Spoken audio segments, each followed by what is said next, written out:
بیا چې کله په دې سوچ باندې دا وي چې الله ما ویني نو دا سړی به انشاءالله ګناه ته ورنږدې نه شي.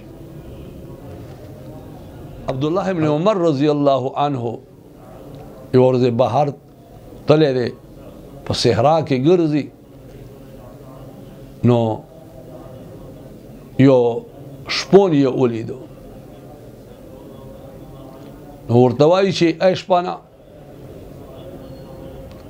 دا چیلې دا د چا دی؟ وی دا خو زما فلانی مالک دی دا هغوی چیلې دی. وی وا داسې وکړه په ما باندې خرڅه کا زه به پیسې درکمه ته بیا هم مونږ سره وخورې او مالک ته به ووایې چې ما نه شرمخ دا چیلې وخوړله. نو هغه کس چغې شروع کړې او ورته وایي این الله این الله،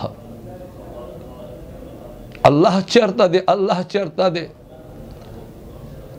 یعنی الله تبارک و تعالی ور ما نویني، الله رانه تللی دی، مانا غائب دی.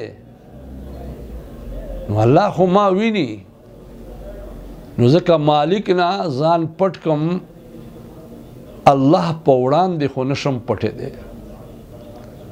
زه به الله ته واپس کېږم. قرآن پاک کې الله فرمایي خاص الله طرف ته تاسو واپس کېدل دي.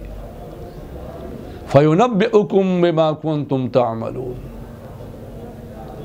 بیا به تاسو ته خبر درکوي په ستاسو اعمالو باندې. هغه اعمال چې تاسو کړي دي دغه باندې به تاسو ته خبر درکړي دا دې کړي دي، دا دې کړي دي، دا دې کړي دي، دا دې کړي دي. د معزانو نو موږ ته پکار دي چې ګناهونو نه ځان بچ کړو او د الله تعالی جل جلاله امنوالو استحضار راولو. نو ان شاء الله العزیز الله به مخبل محبوبانو کې وګرځي. ځکه الله پاک فرمایي ان الله يحب التوابين ويحب المتطهرين، بشک الله تبارک و تعالی توبه کوونکی خوښوي او متطهرین خپاک اوسیدونکي خوښوي. ان الله يحب التوابين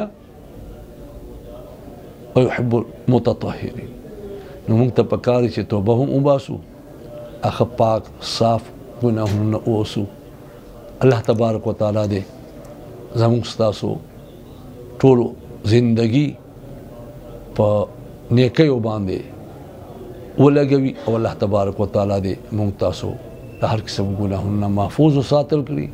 کومې خطاګانې موږ نه شوي دي الله تبارک و تعالی دې موږ تاسو ته په خپل فضل و کرم او احسان سره معاف فرمایي. وآخر دعوانا الحمد لله رب العالمين.